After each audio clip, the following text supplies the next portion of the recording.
Set Yourself runs their textile learning journeys, of which HICE leads in South India. So could you tell us a little bit about that? There is such a thing as textile education, unlike professional designer education, but this was for a younger age group. It was very cool to see the passion with which these teachers were approaching their subject and how concerned they were about sustainability, which is kind of what we all hope, that teachers who induct the next generation into this industry come with such commitment and concern and passion. So that was very inspiring and cool. It was also very interesting for me to actually physically do the whole journey. So in 8 days, can we actually follow the entire trail from seed to shelf, and then to self?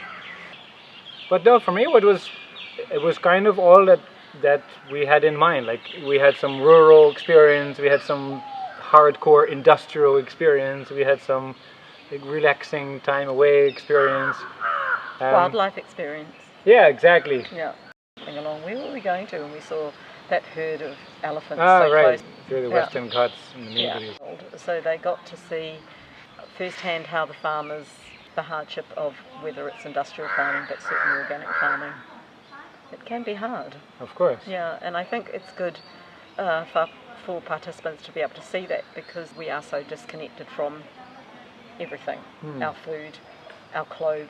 So I think that for them to see that really did change their perspective on, one, how they're going to buy, and two, how they're going to run the education programs.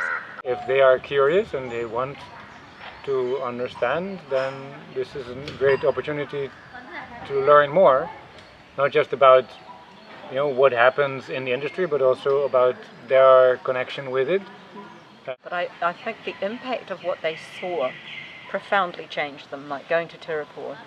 People walked away from Tirupur almost speechless. They couldn't really fathom that the dyeing process was so toxic. And there are many aspects that are not great about the fashion industry, but I don't think they actually grasped how. And I think with this journey, they got to see the really, really tough side of industrial dyeing and industrial cotton growing, things like that, and then seeing the other side of it and how you can change what's happening. So I'd like to see people using this travel experience to sustain some of the change that they're trying to bring in their practices. So I'm imagining people who work in the industry, they want to change something, but they lack that that little push to actually manifest this change and stick with it. Our unique point of what our journeys are also about is that we have a business and life coach that travels with us. People that have perhaps never been to India before. It is a deeply spiritual place, so you kind of moved anyway just for the sheer energy of the place.